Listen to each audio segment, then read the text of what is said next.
Hello all. Sorry, I never entirely confident in my ability to get out of here without getting myself killed. Just kind of a high traffic area. Anyway, so it's Saturday. It is almost 7 o'clock. I am finally going home. I am so freaking tired I can't even see straight. But I'm free and I have tomorrow off. Yay!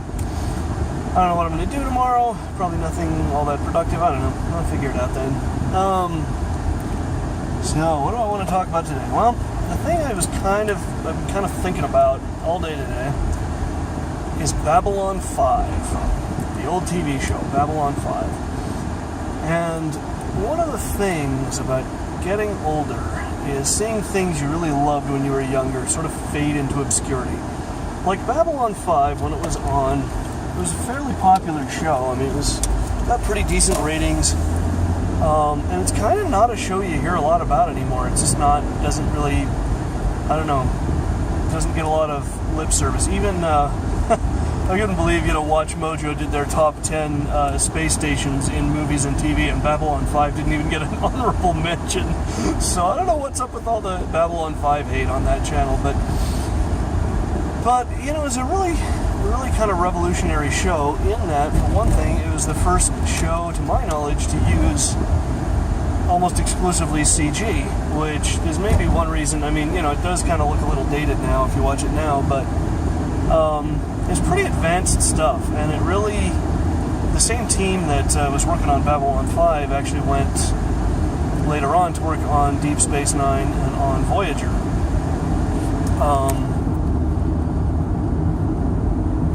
And so they were doing some pretty sophisticated stuff for the time, and it was really pretty impressive. And one of the things that made Babylon 5 kind of, set it apart, at least in my mind, was they really did try to get the science right. I mean, it's one of the few sci-fi shows where you see starships attacking from outside their plane. Usually in sci-fi shows, starships sort of behave like airplanes or like sailing ships. But in Babylon 5, they actually behave like starships. Like, they're kind of all over the place and positioned in 3 dimensions, which is something you don't usually see in science fiction. So I thought that, that was kind of neat. Plus they move, like actual ships might. And they had, consultants from NASA and stuff that were kind of, because they would consult with NASA and say, what would a little fighter actually look like? And NASA kind of said, well, this is kind of what something like that might look like. And they came up with, the Star Furies that they use in Babylon 5. They're just kind of these individual fighter ships. Look kind of like X-Wings. They're really cool. So that was one thing I really appreciated about it. Another way it kind of sets itself apart was, where Star Trek was really utopian stuff, and I think I appreciated that about Star Trek, because to this day it's one of the very few utopian sci-fi universes. Babylon 5 was it wasn't dystopian, but it wasn't utopian either. It was just kind of like, same shit, different day, just in space now, But, there's all this, politics and people, being shisty and stabbing each other in the back, and money is apparently still very important. There's a great episode where the Earth Alliance wants to charge the captain and the first officer rent for their larger quarters because space is at such a premium. And, of course, the captain's not about to do it, so he figures out a way to... he pulls the rent money out of the station's combat readiness budget and uses that to pay the rent on his quarters. So Earth Force winds up essentially paying rent to itself, which is kind of great. It's kind of a great... But you could almost see... I mean, you could see something like that happening, just in the modern military now, So it was great in that respect. It was just...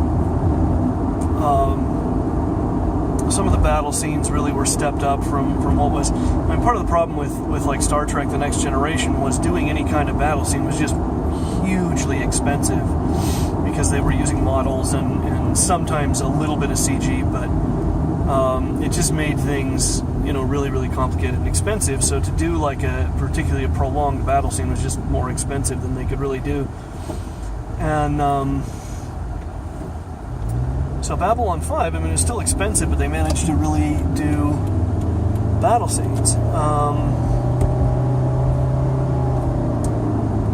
And so things kind of stepped up a notch. I mean, I would argue that without Babylon 5, there would have been no Battlestar Galactica much later. And even though, yes, Battlestar Galactica was based on an old show, but the old show that it was based on was kind of cheesy and silly, and I think one of the reasons the new one was not that way was because they were kind of taking some cues from Babylon 5, being like, see, we can do this, and we can, have these really sort of realistic space battles. And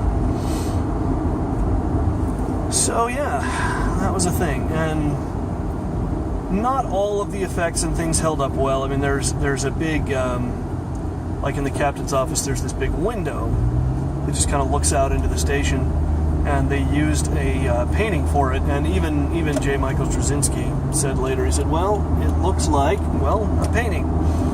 So, and it does kind of, but, still, I think, like, for the time and for what they were trying to do, they did a really good job with it. The characters are really complex, their relationships are really complex, there's a lot of things there that, again, that Star Trek just kind of didn't do. Arguably, some of the characters in Star Trek were kind of one-dimensional. But none of the characters in Babylon 5 are the same as when they started out. They all go through this sort of personal growth, and for better or for worse, the experiences they have in the 5-year time span of the show really do change things. I mean, you have, like, the character of Londo Mollari and the character of G'Kar, where G'Kar is almost a villain at first, and Londo is kind of like almost a clown. And then, G'Kar becomes this almost religious figure, and Londo becomes kind of a villain for a while, and then the two get to be friends, and it's really kind of brilliant the way it all works out. And of course they go through 3 different captains, Sinclair, Sheridan, and Lockley, and, that happens for reasons. Sinclair leaves and becomes the ambassador to Minbar, and Sheridan becomes president of the Interstellar Alliance, and Lockley takes over as somebody who was on the other side during the Civil War. It's also just I don't know. There's layers. It isn't just kind of a one-dimensional show, and it isn't an episodic show where everything gets reset and where sort of the status quo is maintained episode after episode. One of my friends made this point about Babylon 5. It's almost like anime in that whenever you watch like an anime show, you sort of get the sense that, like, we're getting this, there's this whole universe that's kind of been created, and you just get, and the show we're watching is just this one tiny little piece of it. And Babylon 5 is kind of that way. It's arguably more that way than just about any other show, where Straczynski clearly had this whole, like, universe planned out. He kind of thought about, like, the history and everything that got us here, and all the things that make this universe work, and things about the technology and the aliens, and like the whole, we never quite get at it, but the whole history of the Centauri occupation of Narn. That's a thing that keeps coming up over and over again, and we never get a real complete picture of what happened there. But there's no doubt in my mind that Straczynski, somewhere in that brain of his, he knows this was the situation. This is what really happened. So that was kind of cool. That's kind of one of the things that I think I enjoy about it. And it's a show that anymore, I mean, nobody talks about it, nobody thinks about it, and it's kind of depressing because it was, I think it grew on me. At the time, I didn't like it as well as I liked Star Trek. Now, well, I don't know, they're really different platforms, and I would argue one of the mistakes that Star Trek made later on was they tried to imitate Babylon 5 too much, whereas there are just certain things Star Trek did really well, that when they were doing them and sticking to them, that's when Star Trek was really good. When they tried to do the kind of stuff Babylon 5 is doing, I would argue it just didn't work as well. Not to say, like the Deep Space Nine is an example of that, like the whole Dominion War is kind of an example of that, but, and that's not to say, I mean, I like Deep Space Nine a lot. God knows I've watched it enough. But again, and Deep Space Nine is one of those things that, like, it's still kind of people sort of know what I'm talking about if I say it, but Babylon 5, not as much, and it's depressing. It's kind of, because it was on, when I was a kid, and I watched it when I was a kid and kind of liked it, and then I kind of rediscovered it as an adult and got really into it, and it was, I don't know, it's one of the better written shows I've seen. I think it was kind of a revolutionary show in a lot of ways. And again, it's just kind of faded into obscurity. Sort of depressing, that. And now Straczynski, of course, is working on Sense8. That's his new show. He and the Wachowski brothers. And it seems almost inevitable that those two would team up. Because honestly, watching, especially the second Matrix movie, it's like somebody was watching too much Babylon 5.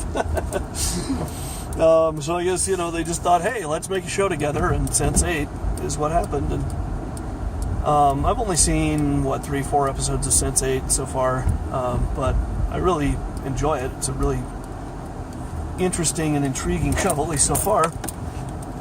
So I'll have to finish it up, and I guess they're slated to do a second season here at some point. Anyhow, that's it. That's all my rambling for today. I'm going to go home, and hell, maybe I'll watch some Babylon 5. I don't know. Anyway, I'm off tomorrow, so I will see you guys Monday.